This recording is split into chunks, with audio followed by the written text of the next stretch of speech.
Om Bhadram Karnevi Shrunuyama Devaah Bhadram Pasyemakshirabhiya Jatraah Sthirairangai Stuštuvagum Sastanovihi Vyashema Devahitam Yadayuh Swasti na Indro Vriddhasrava Swasti na Pusha Vishwaveda Swasti na Straksho Arishtanemihi Swasti no Bruhaspatir Dadhatu Om Shanti Shanti Shanti. So we'll be chanting this Shanti mantra every class. So as all of you know, now we are in called Kaivalya Upanishad. Actually, this Kaivalya Upanishad is not called major Upanishad. Why? Because mainly Adi Shankaracharya has not written any commentary. So we say very carefully that Isakena Katha Prashna Mundaka Mandukya Titiri Aitiriya Chandogya Bruhadaranike. Only these are the 10 Upanishads. Adi Shankaracharya has written commentary.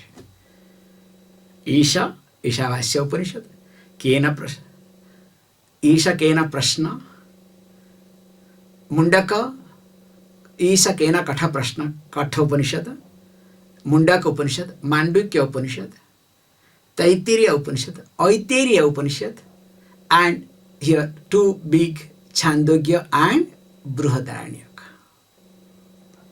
And we see also Shweta Upanishad, where we see that a commentary by Adi Shankaracharya. Some people accept as Adi Shankaracharya commentary, some people accept attributed to Adi Shankaracharya. However, so these 10 Upanishads are called major Upanishads we consider, and others are called minor Upanishads. But truth is one and same. So first thing is we should understand what is called Upanishad. If we look at any literal meaning, Upanishad is the other name of Vedanta, and where Veda ends. You understand? So Anta means end, Veda means, So the end portion of Veda is called Vedanta, and that is called Upanishad. Hey, please don't listen to this set of things, okay? Just I am trying to articulate it differently. Yes, they are right, partially they are correct. Not that they are wrong. That most of the time this Jnana Kanda happens to be in the end portion of Karma Kanda. But that does not mean that everywhere. But here we look at very carefully. Upanishad means, if we try to look at Upa, and of course Kathopanishad talks very nicely, carefully, and also there is Ni, Q Pratyaya and Shad Dhatu. Let us look at these three things together. The very outer way to look at Upanishad means self-knowledge.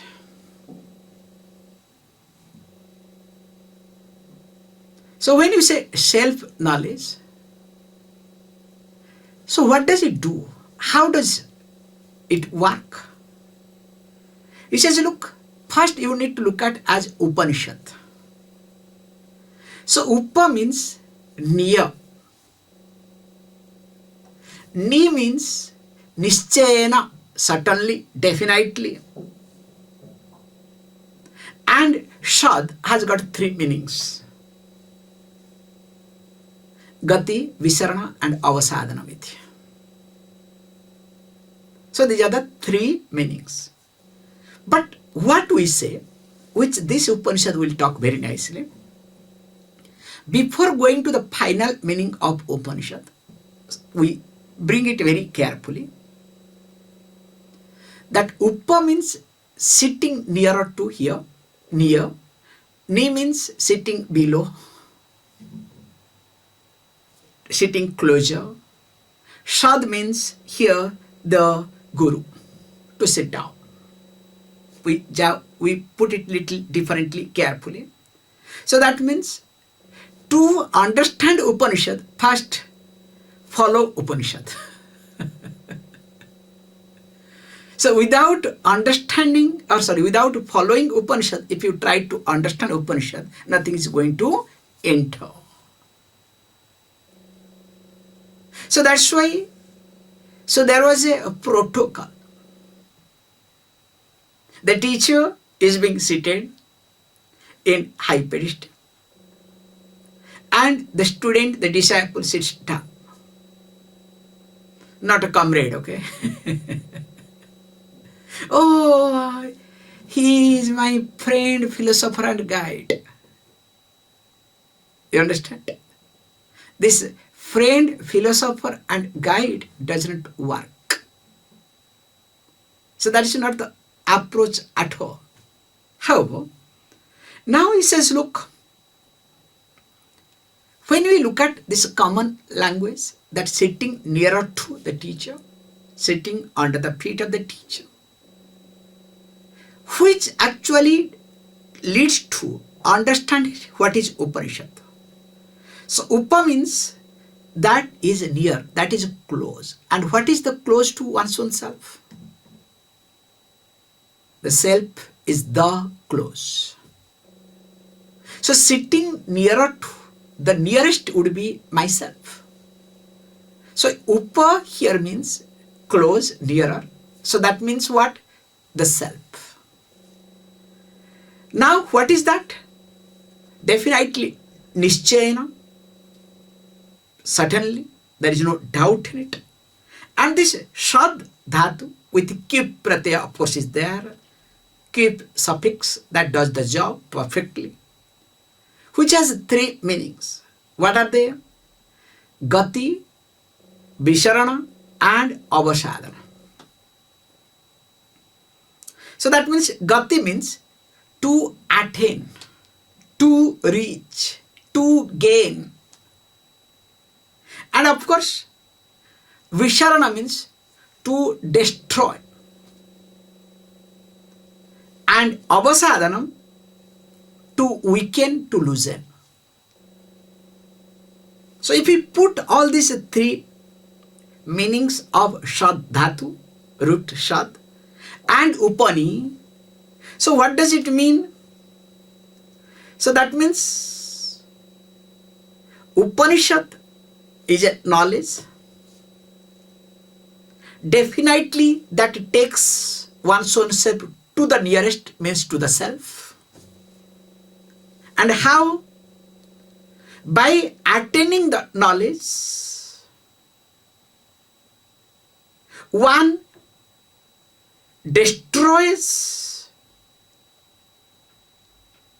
ignorance by loosening, weakening avidya. By destroying avidya and weakens samsara bija, the seed of this samsara. Now, if we look at from this angle, how does it do? Let us look at very carefully. If we observe any common person, what does this common person want? You look at anybody. Every common person wants two things. Dukkha nivrutti, sukha prapti, or you can say ananda prapti. Ananda is a better word than sukham. Okay? Dukkha nivrutti. Let me be free from dukkham. Affliction, problem, sorrow. And Ananda Prapti. Let me gain happiness. Let me be happy. So Sukha means pleasure. So that's why I remove Sukham, called Ananda. So Dukkha Nivrutti and Sukha Prapti. So these are the basic things that a person definitely look for it. So if this is the case, now what is the difference between a common person and a seeker? Because unless and until you come to this understanding, remember, Vedanta is not going to enter. So the common person looks for Dukkha Nivrutti and Ananda Prapti. Whereas a seeker goes one step ahead. So looks for what? Atyantika, we use the word Atyantika Dukkha Nivrutti and Paramananda Prapti. So you can take two more adjectives, okay? So which changes the whole approach. Atyantika Dukkha Nivrutti and Paramananda Prapti. Not ordinary Ananda, okay? So now question may arise, what is this? You mean, Atyantika? Because as you know, a common person always struggles. So we say Dukkha Nivrutti comes under Dvesha. Ananda Prapti comes under Raga. So Dvesha means there is repulsion. So repelling factor. Now Raga means there is attraction.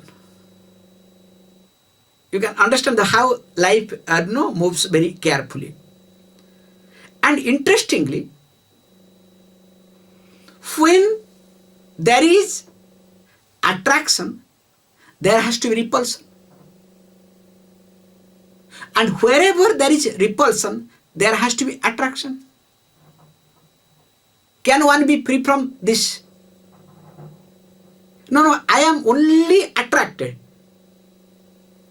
but I don't have any repulsion. Only I am a repellent. Somebody said, I am a repellent. Moment I arrive anywhere, people run away. There are people, okay? So I am repellent. So one cannot be repellent alone. Some attraction is there somewhere. So I am not bringing attachment, okay? Attraction, that's why I am bringing it. So repellent, attractive, that this attraction, they go always hand in hand together. And interestingly, as long as there is repulsion and attraction, or any one of them, because both are one and same, that long vikshepa will continue. This is the most important point to observe. When there is raga, there has to be dvesha. When there is dvesha, there has to be raga. And wherever there is raga and dvesha, there has to be vikshepa. And do you know what is vikshepa? Restlessness. So the mind has to be restless. Nobody can be freed from this, because raga and dvesha will make my mind to arrive at vikshepa. And once I am arriving at vikshepa, then what happens? You know better how the life moves. So now here he says very carefully that a person who is a seeker, who has some maturity, So what is that maturity? Maturity is that any Ananda I gain, it has its limitation, including going to heaven. Because even though in heaven, no jara, no mrityu bhaya, no hunger, no thirst, Uve asanaya pipase tirtva. You remember in Kathopanishad? Na mrityu bhayam asti iti. Because Yamaraja, when tried to send Nachiketas, he said, no, I am not interested. Why? Because in spite of all these things, it is going to come to an end. Why and how? Because here it is exactly like, just imagine, you have good prarabdha. And because of your good prarabdha, you have everything comfortable. Best body, best mind, best surrounding, people around, everything is the best. What a life. Anandam. But how long? The moment you start seeing something is becoming sick or old, oh, one day I will become old. Will that thought come up or not, pop up or not? Because, and especially the one who is enjoying this thing, will that person think of, oh, this human birth is very painful? That moment, wow, human birth is best life. Because everything is good. Now, observe this point. Even though a person enjoys everything good, there is a fear it will come to an end. And interestingly, if you go to heaven, what is heaven? Same enjoyment, where, millions of human lives, or you can say millions years of human years. That's all. But that million will come to an end or not? It's just extension of time. Now, here the seeker understand, going to heaven is going to come to an end. Again, remember, Sanchita package is waiting for me. Based on, going to heaven is based on what? Prarabdha. One portion of prarabdha gets fructified. You go to heaven. Now that prarabdha package will be over or not, sometime or not. It has to be exhausted. Once it is exhausted, what will happen? Again you will open the Sanchita packet or not? From that Sanchita packet, again one portion will be fructified as prarabdha. Back to square. So the seeker understands this. Hey, look, I don't want dukkha nivrutti. I want atyantika dukkha nivrutti. Once for all. You understand? Because if I don't look for this atyantika dukkha nivrutti, my raga dvesha, and of course followed by their children, kama krodha adi, will continue. Maybe I can suppress, I can manage. Maybe this life I can good, or this moment I can be good. Next moment I don't know. And because there is atyantika dukkha nivrutti, that's why second step would be what? Second step would be that there is a paramananda prapti, not ordinary anandam. So I want the anandam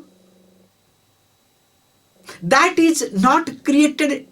In fact, I want that ananda which is going to continue, absolute. Ityartha. So what will continue all the time? That will continue all the time which is not created in time. Whereas when I go to heaven, that heaven ananda for me, is it created in time or not?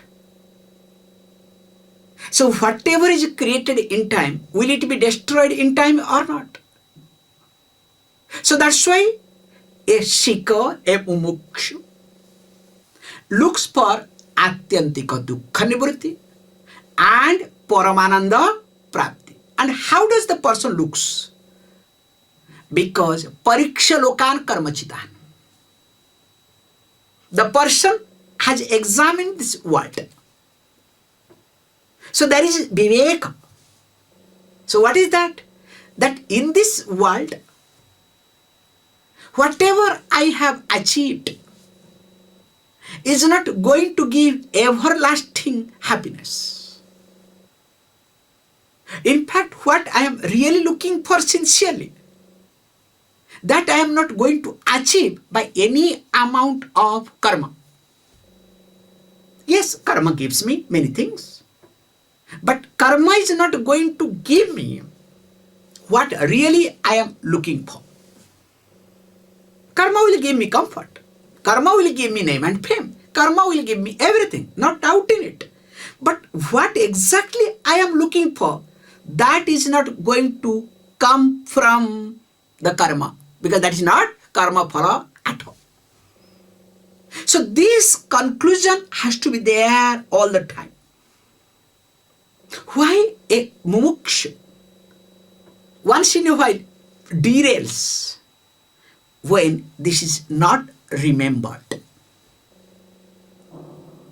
And moreover, when there is comparison, and of course because of comparison there is competition,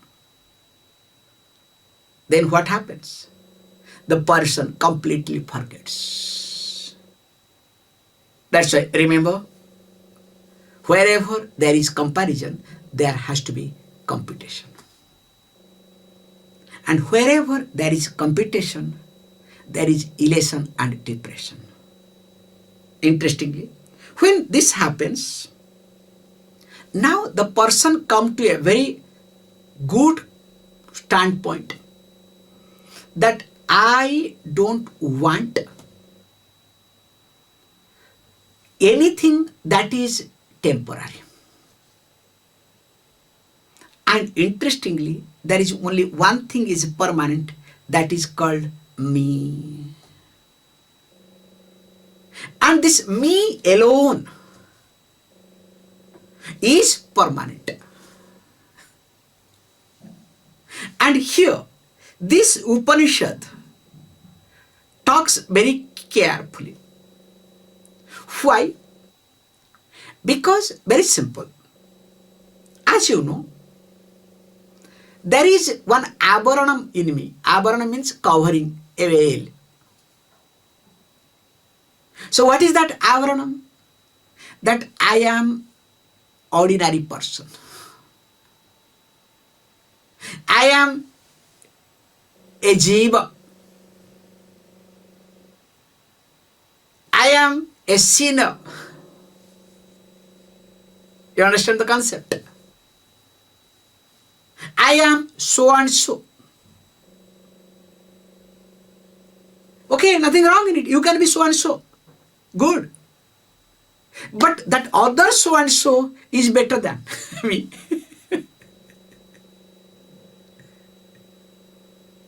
And others, I am better than other so and so. That fellow is better than me, and I am equally better than someone. You understand? This is the problem.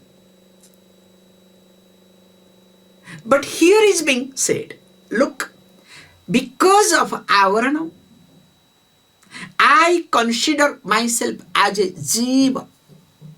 And the basic problem is that I identify myself as an individual and never accepts that Ishvara is me. So I create a distance. I separate myself from the Ishvara. And here, remember, this avaranam only to be removed by what? By the jnana. It's like if there is darkness. Because of darkness, you are not able to see something. Now, what should you do? Is there any other thing to do? You need light. It is like you are searching something in darkness.